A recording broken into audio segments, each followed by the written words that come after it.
Hello, my friends. Today I'm going to introduce you to a notion that might not immediately be intuitive.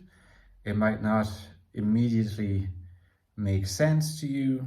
However, coming to grips with it, believe me, if you are people who are invested in understanding more about the unconscious, about your unconscious, about the collective unconscious, about how the unconscious throws light on your type, how your type and your understanding of your type, your embrace of the particular vocabulary that defines your type, throws light on your unconscious, you're going to need this notion.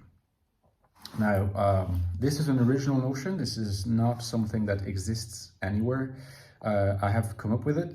So again, always trying to remain at the cutting edge of research regarding type and unconscious. The depth psychology of personality, as you know, is what I like to call my approach these days. This notion that I want to introduce you to is the notion of the cipher, right? Now, the cipher in my vocabulary is neither quite a symbol nor quite a sign, okay? Now, if you want to know more about this, stick throughout this video, just reminding you that the first link in the description box is to my Patreon page. If you cannot have enough of my work, there's a whole library of deep dives that are exclusive to Patreon supporters. You make a huge difference to me being able to continuing the work I do. Cannot do it without you, and I need you more than ever. So please consider joining me on Patreon. The link is below for access to that beautiful library as well as our Discord server, the Frofalt. So the cipher. What is the cipher? You have to imagine that in the units of meaning, right, there is a continuum, right? There's a continuum from the symbol here to the sign over there. When we communicate in our everyday life, in our everyday language, we use signs. Words are signs, okay? There are units that either usually what they do, they signify something else, right? So they're a signifier for a signified. What they signify is usually another sign. Now, in this process of this signification, there is a reference, which is a particular state of affairs in the world, and that's how we say that through the use of language, we can talk about the world, we can represent the world, and so on and so forth. So signs are pretty weightless, they're pretty interoperative. You can see it by the fact that the word house, for example, in English is different from the word maison in French, from the word in German, from the word in Turkish, and so on, right? So signs are intertranslatable, relatively intertranslatable, weightless, easy to combine in operations to produce more and more intricate patterns of sense and sense making. The symbol, as I have described it in recent work, and I will be exploring that even more detail in my NI book, the symbol is a very important concept. We are already familiar with symbols in the sense that the archetypes, the primordial images that Jung talked about, are themselves symbols. They are not signs in the sense that they have a lot of weight. They're not abstract, they're concrete, they exist in the psyche.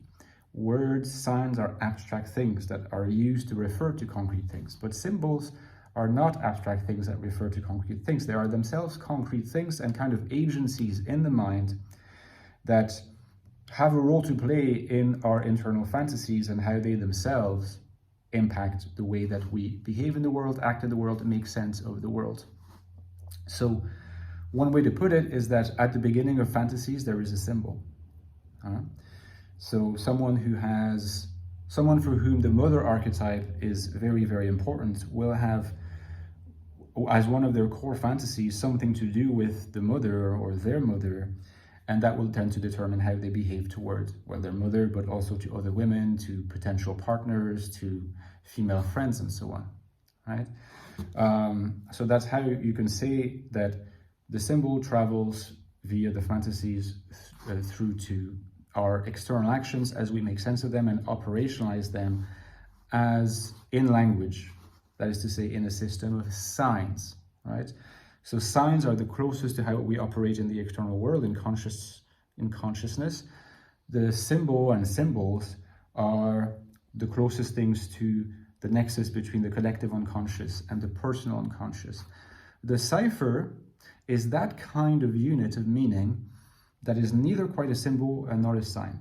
The closer you get in your investigative work, either because you're someone who likes doing psychoanalysis or depth psychology, or because you do a lot of self-work, you meditate, or you work in therapy, if you like, you get closer to the deeper layers of your unconscious. This is where the deeper layers are full of ciphers, and the ciphers are these not quite words, not quite signs, not quite symbols that circle around the core symbol of your interlocking fantasies. Another way to put it is that, in a way, our fundamental fantasies are written in ciphers.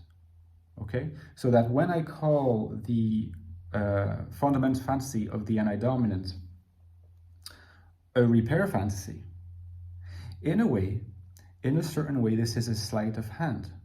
It's a sleight of hand because I'm using signs, I'm using words, conscious everyday language, to point to something that is not written in signs, that is written in ciphers, these kind of hybrids between the symbolic. It's almost as if the more you get closer and closer to the nexus of your unconscious web, to the kernel of your psychic life, the more and more it becomes dense and almost like a singularity at the center of a black hole.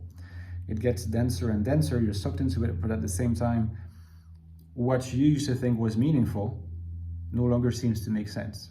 And that's how you know you're getting closer to the core symbol, the singularity, which as you get nearer and near it, less and less things make a unified sense. They make lots of different senses. A single word can stand for lots of different things. So there's like a kind of turning upside down of the whole process of signification. That's the realm of ciphers. Fantasies are written in ciphers.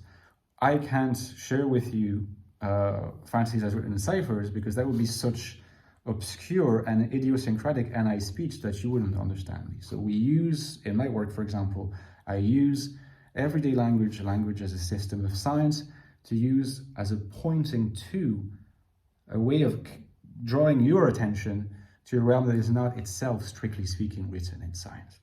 And we will know in the next few videos why that matters a lot in the work that we're doing. Guys, don't forget that you can also get my books. My latest book on the INFJ, certainly written in everyday language, by the way, is The Infinite Soul, INFJ Life in Modern World.